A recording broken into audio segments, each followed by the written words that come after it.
Kita berdoa, damai sejahtera Allah yang melampaui segala akal akan memelihara hati dan pikiranmu di dalam Kristus Yesus Tuhan kita. Amin. Shalom Bapak Ibu seluruh jemaat yang kami kasihi di dalam Tuhan kita, Tuhan Yesus Kristus. Pada ibadah keluarga saat ini, firman Tuhan tertulis di dalam kitab Evangelium Lukas pasal 18 ayat 1 sampai dengan ayat yang ke-8.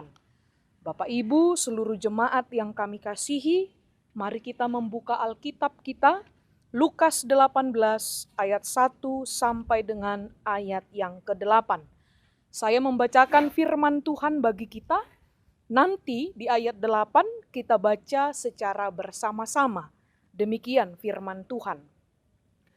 Yesus mengatakan suatu perumpamaan kepada mereka untuk menegaskan bahwa mereka harus selalu berdoa dengan tidak jemu-jemu.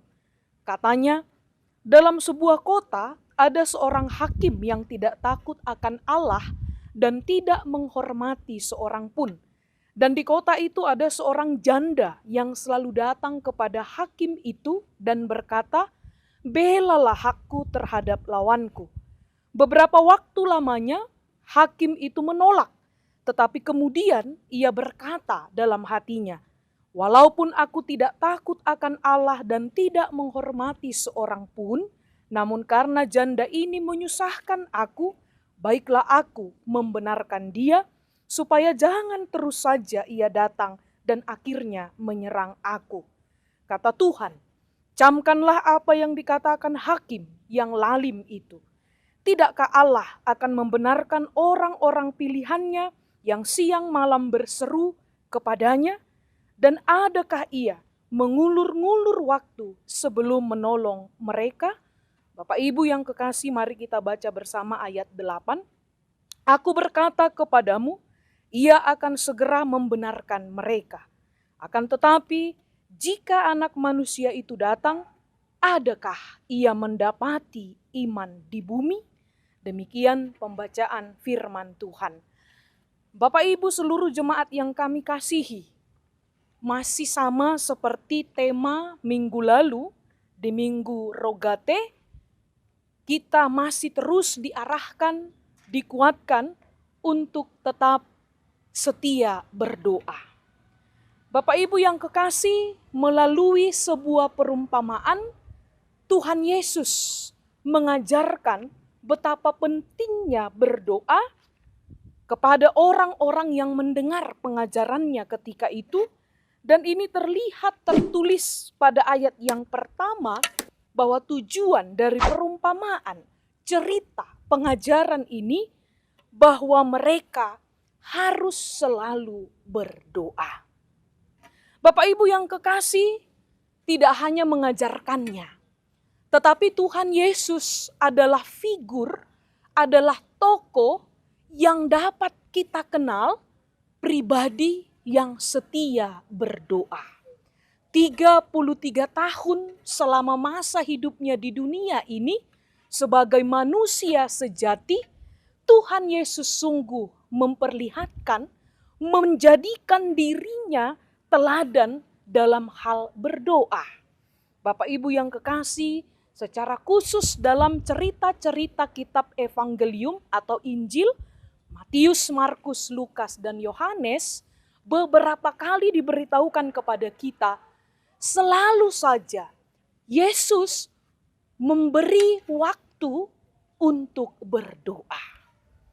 Misalnya dia selalu pergi ke sebuah bukit, yaitu Bukit Zaitun, sama dengan nama gereja kita, Bapak Ibu yang kekasih, untuk berdoa, untuk memohon kekuatan kepada Allah yang mengutusnya, untuk tetap membangun relasi yang benar kepada Bapa di sorga, Bapa yang mengutusnya. Sehingga Bapak Ibu yang kekasih, tadi saya katakan, Yesus adalah pribadi yang real dan benar, pribadi yang setia berdoa. Tidak hanya mengajarkannya, Bapak Ibu yang kekasih, tetapi Yesus juga menjadi teladan atas hal itu. Sehingga melalui ibadah keluarga ini, seluruh jemaat yang dikasihi Tuhan, mari kita mempraktekkan ini dalam hidup nyata keluarga kita. Ketika orang tua mengajarkan hal berdoa kepada anak-anaknya, sudahkah para orang tua juga menjadi teladan dalam hal doa kepada anak-anaknya? Ketika orang tua mengatakan, bangun tidur, mau makan, mau belajar, mau kembali lagi tidur, istirahat harus berdoa, sudahkah orang tua di rumah mempraktekkan itu terlebih dahulu sehingga anak-anak juga dapat belajar dari tokoh atau figur orang tuanya. Bapak Ibu yang kekasih, khusus dalam perenungan Rogate yang mengajarkan kita tentang hal doa, Yesus memberikan sebuah cerita tentang dua orang tokoh cerita ini. Yang pertama adalah seorang hakim yang lalim. Pada ayat yang kedua dijelaskan bagi kita, hakim ini adalah hakim yang tidak takut akan Allah. Hakim ini adalah hakim yang tidak menghormati siapapun. Sehingga kita bisa memahami bagaimana ciri, bagaimana karakter atau apa yang dilakukan oleh hakim yang lalim ini. Tentu dia tidak melakukan kebenaran, Bapak Ibu yang kekasih. Tentu dia memperjualbelikan keadilan. Tentu dia berlaku semena-mena atas posisinya sebagai seorang hakim.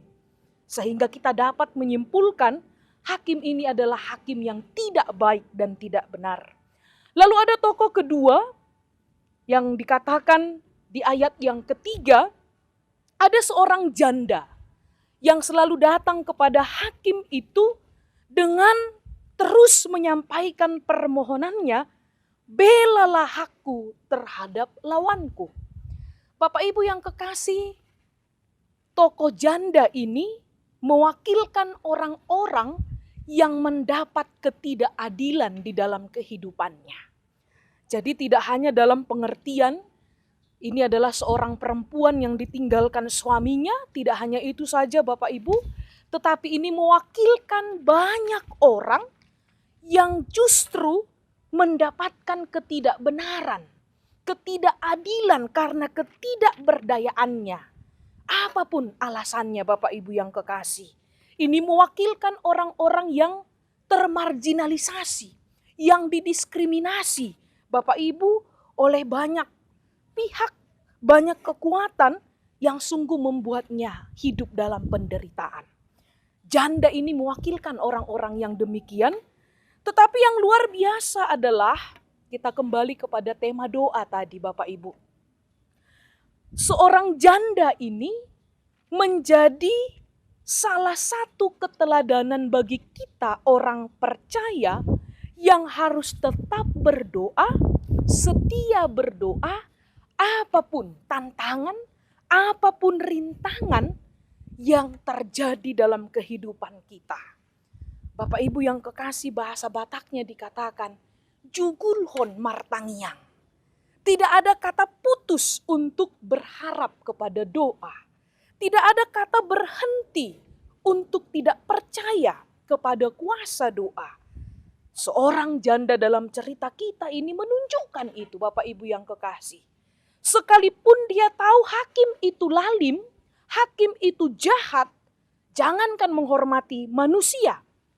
Bahkan janda seperti dirinya, Allah pun hakim ini tidak hormati. Tetapi ini tidak membuat langkahnya berhenti.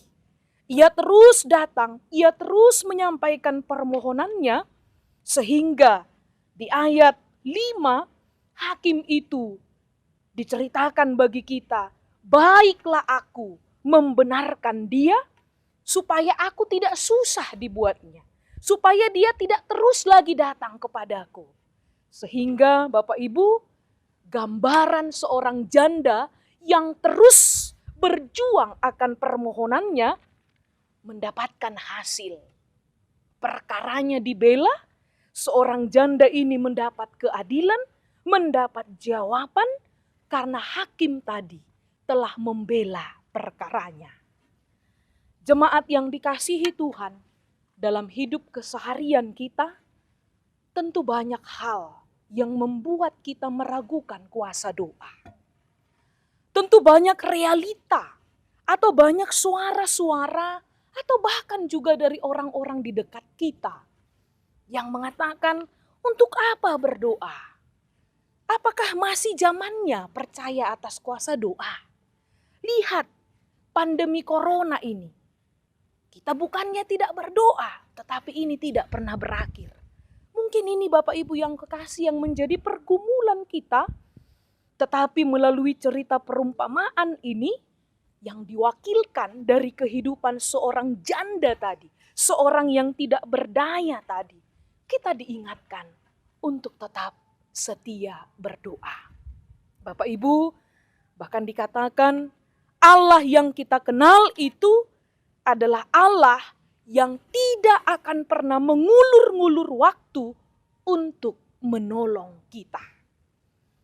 Sehingga Bapak Ibu yang kekasih, firman Tuhan yang menjadi jaminan bahwa orang yang berseru, orang yang tetap berdoa dan berharap kepada Allah akan tetap diteguhkan, akan tetap dikuatkan dan memperoleh jawaban atas semua pergumulan kita, dan itu seturut dengan kehendak Allah.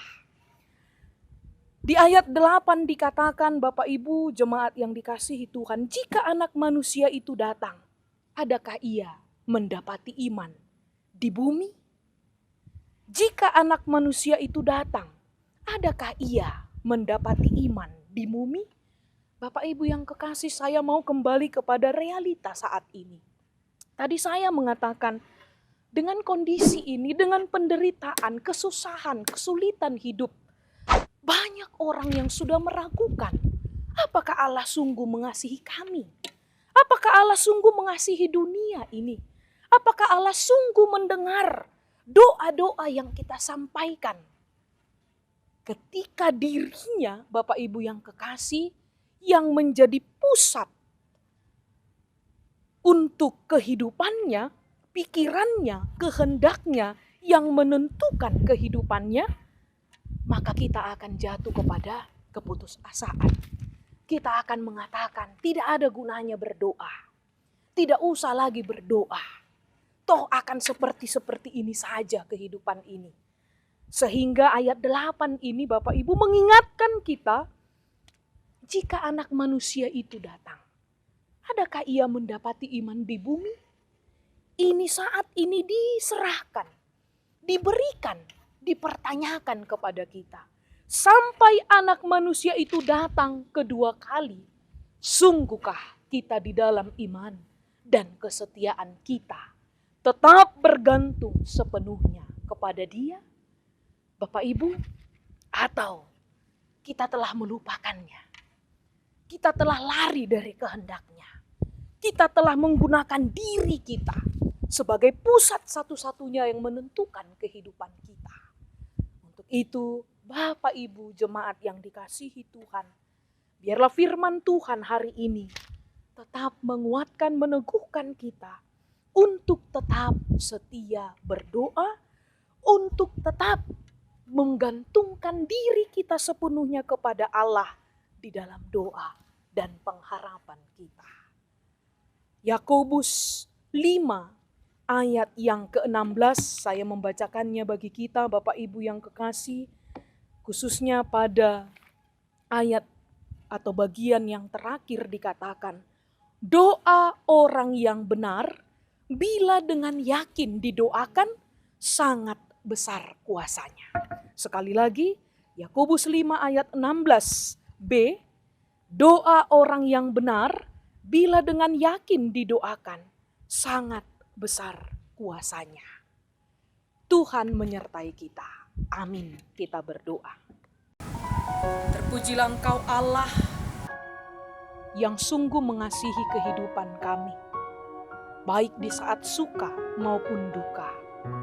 Baik kehidupan kami diperhadapkan dengan banyaknya penderitaan, pergumulan, kesakitan, tetapi kami yakin dan percaya Tuhan, hidup kami adalah di dalam pemeliharaan Tuhan.